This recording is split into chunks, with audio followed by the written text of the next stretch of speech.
Let it go. Peace, this is your brother, the lone low life with the home sewn garment, the Boricua with the build, the true and living God stepping in score, Sunez, aka Skillustrator Low, your host for the Duck Down Dive, where I'm going to take you back in time through the Duck Down catalog for musical appreciation of LP devastation. For this episode, we're going to revisit an album for a fresh perspective, more added insight, and just more acknowledgement and enjoyment. The heart of music journalism to me is sincere and scientific appreciation.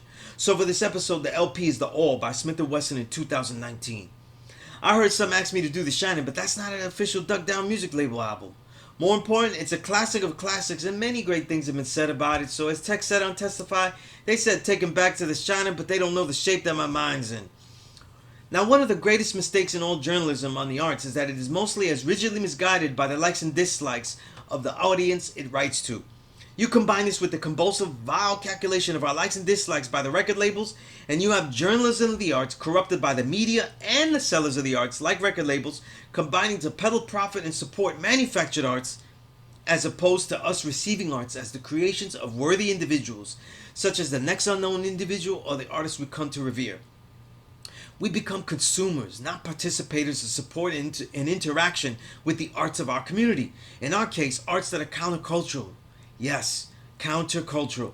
A 50-year development of art forms that were defiantly grouped together and even more defiantly developed to express ourselves by any means necessary. That's hip-hop.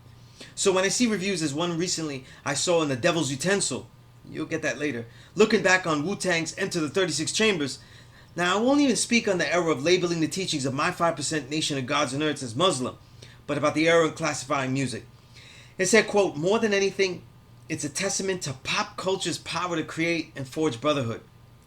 The falsity of this sentence, a language that places the works of the oppressed undesirables as natural works of the populace, completely misses the whole point.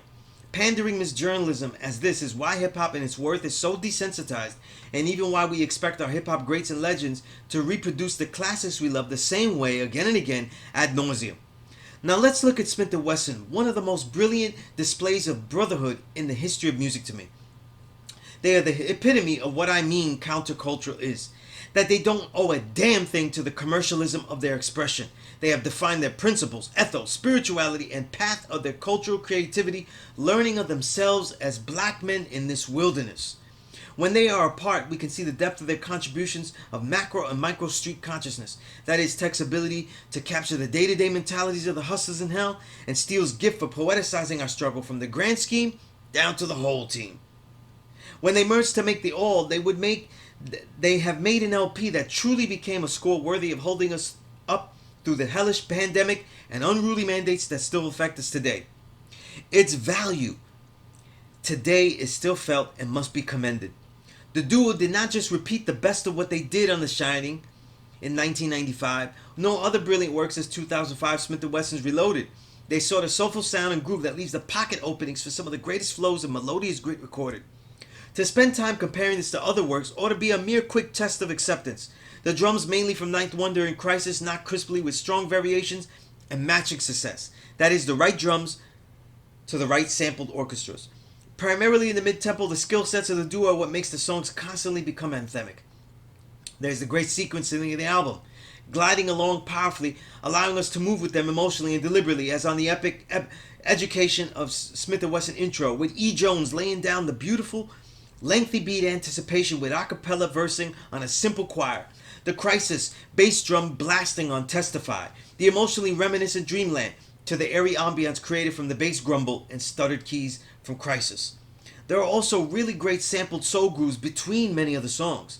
This innovation from the legend Pete Rock on those classic Pete Rock and CL Smooth albums actually becomes a necessity here as the ruggedness gets amped on Let It Go after Ocean Drive, but another transition also works in reverse to take it back to the intimate Letter for You.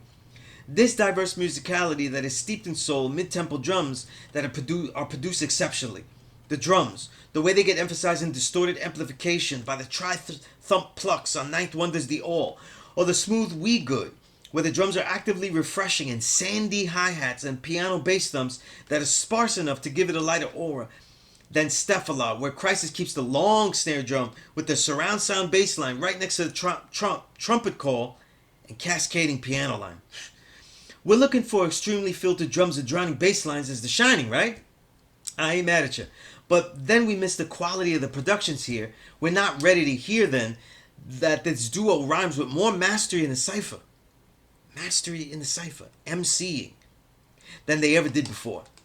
Hip-hop is filled with authentic brotherhood and a wealth of synergistic interplay. However, the diversity and excellence of Smif-N-Wessun employing all the text possible are arguably the greatest ever. For me, they are certainly the standard bearers of the peaks that can become and influence today's great duos as Rim and Eddie Kane. Right?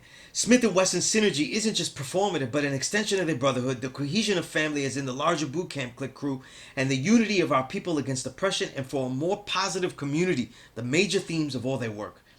There's mastery of the epic cut, that ability to show the grandness of the black man on the opener. The choices of passing the mic are always at unexpected moments, not just line for line, as when Steele says, "There's discography read like an anthology." Then the next line is begun by Tech, the education of Smif-N-Wessun, but isn't finished by Tech. Goes back to Steele with "It's not a comedy." These seem minor, but they would certainly be botched up by most MCs together and show an ability to record songs at the same pitch and tone. See, if either finishes the other's punchline, their tone and pitch don't have to be equal, as punchlines usually have a change, an inflection, or some type of emphasis. To do what I just mentioned means they have to have this perfect synergy in all factors. A synergy even heard in different pitch points and tempos to accent as a two-man choir, as on Stafala, a real gem on the album. Their lone verses are also exceptional, as on Tech's verse on Illusions, with lines as "Everybody ain't a devil, I can see the God in you, success come with failure, I've been up and I've been down too, how you act when you have everything is what defines you," where his verse subtly drives more intensely with the groove bass line underneath.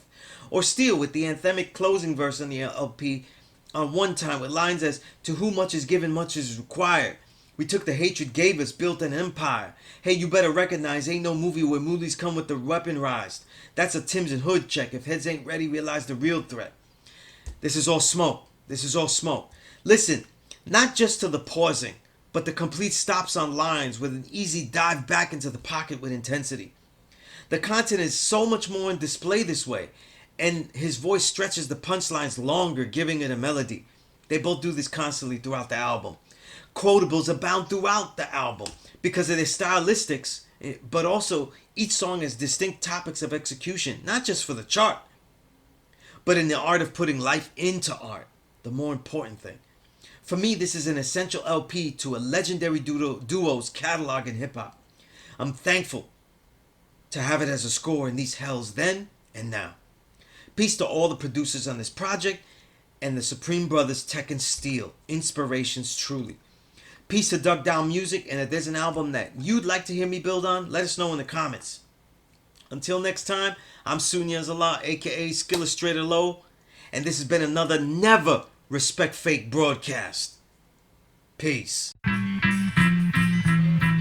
Woo! Let it go. Let it go.